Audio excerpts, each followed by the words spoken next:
لوگ پتہ نہیں کس کو رب سمجھتے ہو، لیکن ہم لوگوں کو تو پتہ ہے کہ وہ ایک ہی رب ہے اور اس کے علاوہ اور کوئی خدا نہیں ہے. تو یہ رب کعبہ کی قسم، میں نے پولیٹیکل جو پی ٹی آئی کے جلسے کے اندر بھی یہ بات چیت سنی، تو یہ لگ رہا ہے یہ بھی کوئی مارکیٹ کے اندر نیا ٹرینڈ آیا ہے اب رب کعبہ کہنے کا بھی.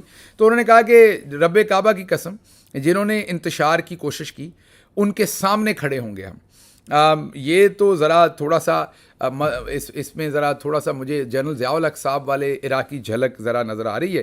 تو غزہ پر ڈھائے جانے والے مظالم دیکھ کر دل خون کے آنسو روتا ہے. یہ خون کے آنسو بھی سر ہم نے رونا ہے، اور اس کے ساتھ ساتھ ان تمام بے شرموں کے خلاف ہم نے کارروائی کرنی ہے جنہوں نے پاکستان کے اندر غزہ کے لیے کبھی کسی کو آواز نہیں اٹھانے دی.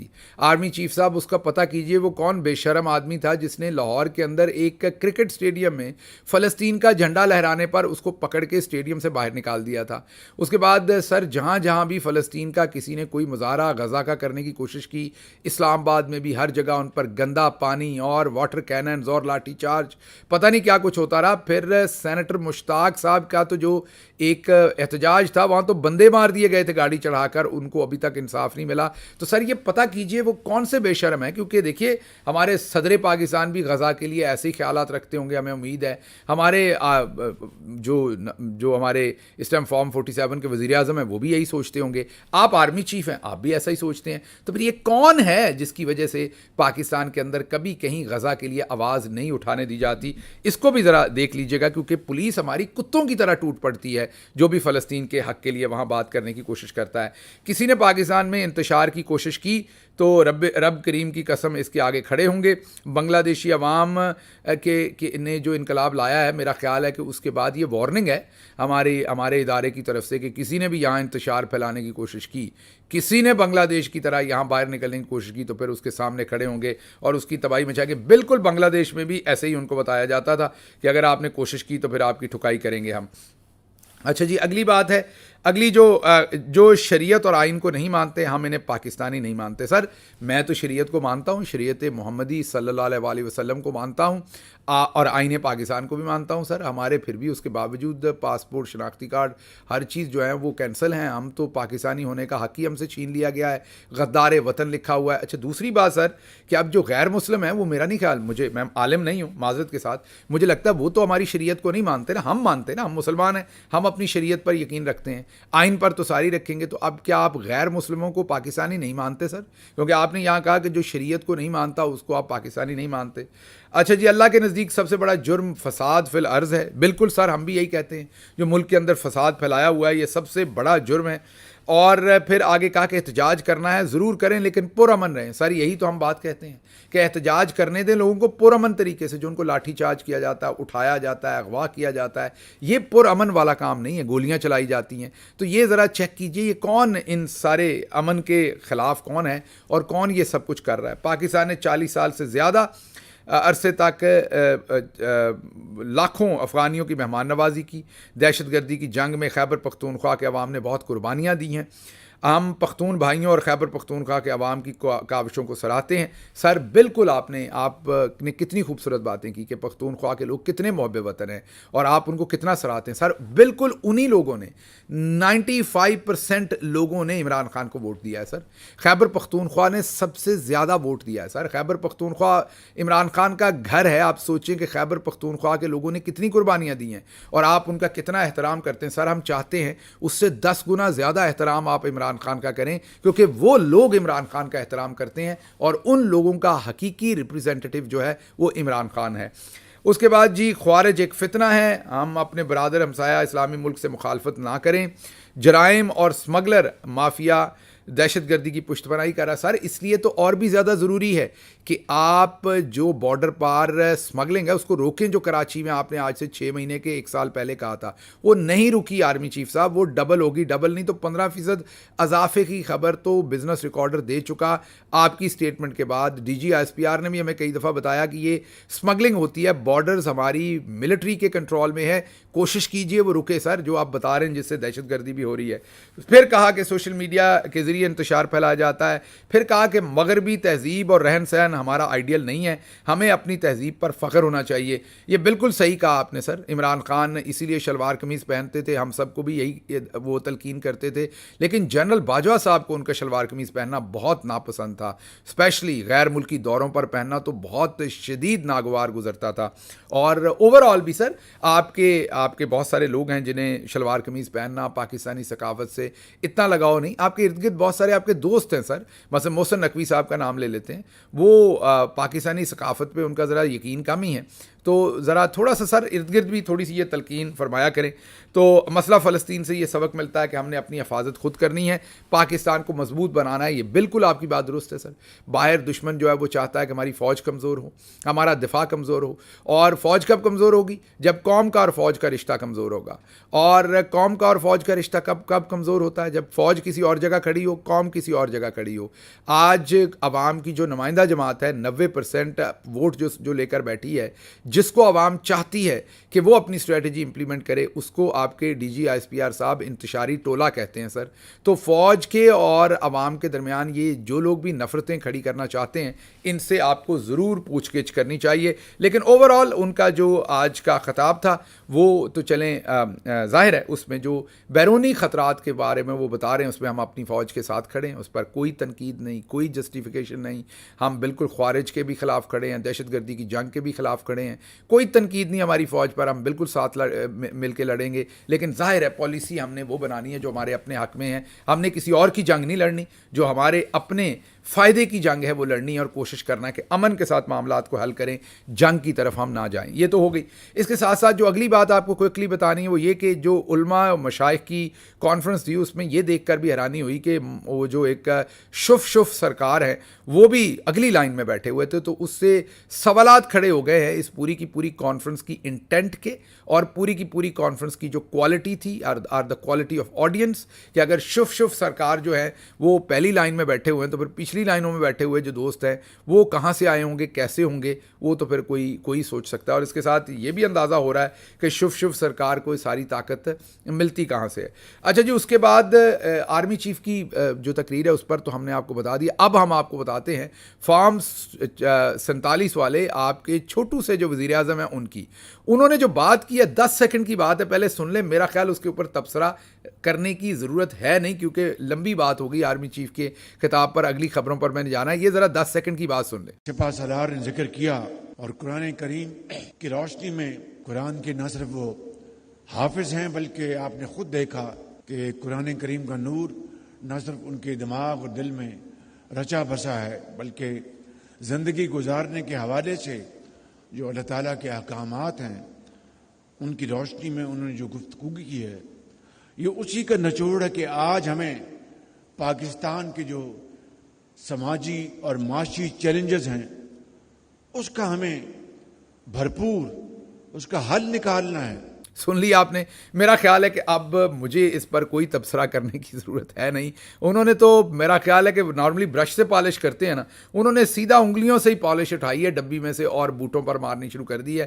اب مجھے نہیں پتا کہ وہ چمک کیسے لائیں گے اس سارے معاملے میں بوٹوں پہ, لیکن انہوں نے تو اخیر ہی کر دی ہے, اور انہوں نے مذہب کی ان بلندیوں پر پہنچا دیا آرمی چیف کو کہ اب ممکن نہیں ہوگا ان کے لیے کہ ان کے فارم 47 کے بارے میں وہ کچھ بھی سنیں. بہرحال اس سے آگے کوئی آپ نے کسی قسم کا بھی, ایون کاکڑ صاحب کو بھی یہ کارروائی آپ نے کرتے ہوئے نہیں دیکھی ہوگی. اچھا جی, اگلی خبر جو ہے وہ آپ کے سامنے رکھیں گے کہ چودھری غلام حسین صاحب نے یہ خبر دی ہے. ان کی خبر ہے, میری خبر نہیں ہے, نہ میرا تجزیہ ہے نہ تبصرہ ہے, صرف ان کی خبر آپ کے سامنے رکھ رہا ہوں. وہ کہتے ہیں کہ عمران خان اور ریاستی اداروں, ظاہر ہے ملٹری اسٹیبلشمنٹ کہہ رہے ہیں, ان کے درمیان مذاکرات ہو گئے ہیں. 60 دن کے اندر اسمبلیاں تحلیل ہوں گی, الیکشن ہوں گے. ریاستی اداروں اور Imran Khan P T I کے مذاکرات ہو چکے ہیں, اور بالآخر عمران خان کے تمام مطالبے جو ہیں وہ تسلیم کر لیے گئے. اسمبلی توڑی جائے گی اور 60 دن کے اندر نئے الیکشن ہوں گے. یہ ان کی خبر ہے. چودھری غلام حسین صاحب ایک جید قسم کے صحافی ہیں اور بڑے ہی معتبر انسان ہیں.